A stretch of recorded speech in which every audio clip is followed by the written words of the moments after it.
Hi, I'm Alan Hamada. I'm the store director for Seattle Wajimaya, the grocery store that's been around in the Chinatown International District since 1928. We are one of the anchors, being a 55,000 square foot grocery store and sort of a community hub in that a lot of people come from distances to shop there and see each other, and including people that are from the district that need a place to exercise. So even though we're not a mall, we have a lot of seniors that are walking around the store and greet each other. But we're also being part of downtown and also part of one of the probably lowest income areas in the downtown corridor.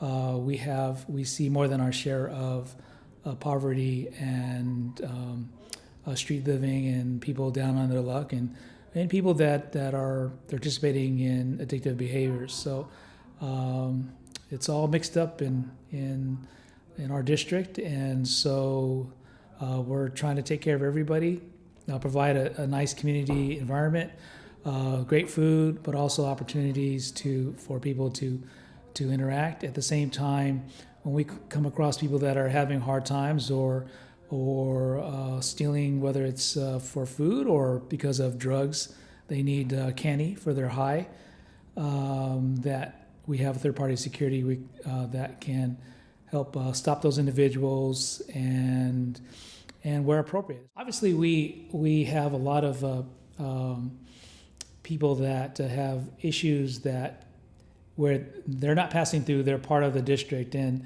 the habitually coming into the store, whether it's shoplifting or acting out.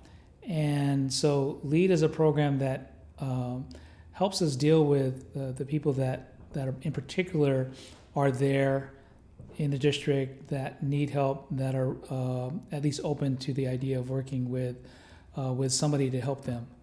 And for us, LEAD is very valuable. One person can make a big difference, both positively and negatively. So we try to be that positive part. Our project lead manager is very helpful in that he's been willing to spend time building trust, getting to know us, getting to know what's going on. And then when somebody comes on our radar and then we let him know about that, then he starts asking questions. He starts to just, whether it's a text or it's an email, just asking, where's the individual, what's going on. And then we feel more comfortable about letting, this particular person's now out front panhandling in front of our store, or this person is now engaging in bad behavior. And then our project lead manager can make sure that somebody comes out and interviews. We do have one individual that's been in our district for quite a while and has all sorts of people reach out to him. But part of the initial support process was talking to our project manager and him reaching out, talking to that individual, getting other skilled workers to come out and evaluate and talk with him and offer him services. So, for us, it's really critical that we have someone who really cares, someone who's, out there that we know is out there to support us, support our company, and to support our security. At the same time, there to support the individuals that are in crisis. And hopefully can find a way to move forward in their lives. We in turn let our security company know that they're part of a bigger process, that their job isn't just stopping shoplifters. Their processes, they can be a change agent as well in terms of identifying for us the characteristics that the LEAD program can reach out to, and also other characteristics that other social services can reach out to. So they have a tough task to do, to detect shoplifting and make good stops, and then interact with people that aren't on their best behavior or always themselves. But I think it does make a difference to them to know that they're part of something that's bigger than just making stops. Again, not having all the resources that we all need. You have to trust people to speak on your behalf, and so it's great when we have our project manager who can share the information that we're calling, so that the people that know this individual have a better sense of what's going on, and then can make their strategies to help them. But it would be difficult if we didn't trust our project manager, or we knew that he wasn't really speaking on our behalf, or that he or she had their own agenda. So for us, that's a real big component.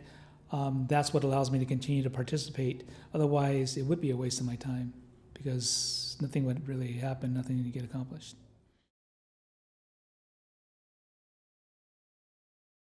One should never forget that we have, using a military term, boots on the ground. Everybody in the community, they are living in the community every day. They see what's going on. They're impacted by what's going on, and so they can accurately report what they're seeing, what they're feeling, what's going on. And so if an agency doesn't consider what the data that they can pull from the community, then they're really missing the boat, because they're only getting a glimpse of time of somebody's behavior or data that may not all be true. And also in the interaction with sharing that information, those of us that are living in the community or working in the community, we're also getting an understanding of how the city works, or what all the barriers that the city has to deal with in providing services for people. And that in turn helps us to understand and know how to reach out to both services and the city for ourselves and for these individuals. I think, really central part of LEAD is they're also boots on the ground. They go and reach out to the individuals they know that are starting to know they need to change their lifestyle or change the decisions that they made.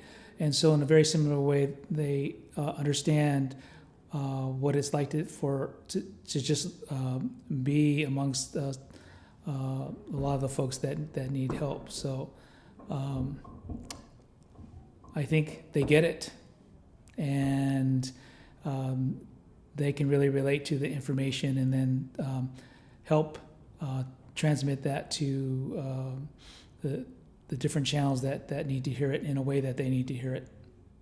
We'll come across a person that in our store for various reasons. We'll reach out to our project manager and lead. He will present that person's name, he or she, to SPD, caseworkers, and whatnot. It helps that I cannot be there. I've got to be in the store. So to know that the project manager can share that information, and then let me know, as almost if I had been there, feeding back that she talked to the persons that know this individual, what their thoughts are, what they're going to try to do, what the strategy is for this person, and how we can be of help. For example, again, we have an individual that is doing drugs and also panhandling in the store.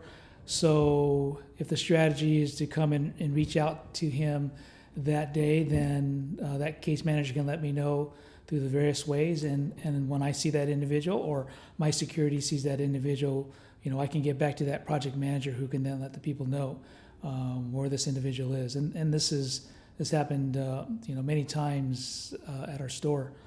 The security calls me, hey, so-and-so is here, they're out, they're panhandling. Okay, I got it. And then sometimes it may be convoluted. I can let the public safety director of the district know, who will contact our project manager, who will then reach out, and then the reach out happens. And then sometimes there's a miss. I mean, people do get up and leave and so forth. But it's amazing how much effort really goes into all of this, but most people don't know.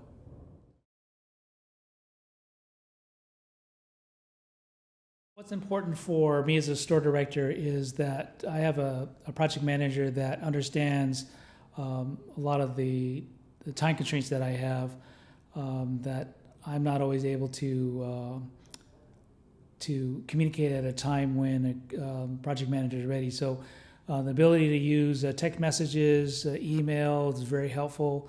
Then I can have some time to reflect and then send a more meaningful message, later in the day versus just a direct phone call. Phone calls certainly help, especially when there's activity ongoing.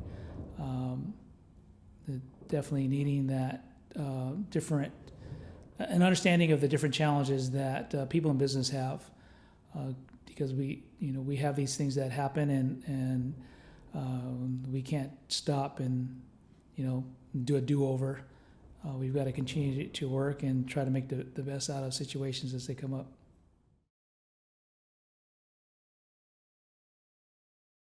The lead program in our project manager is the ability to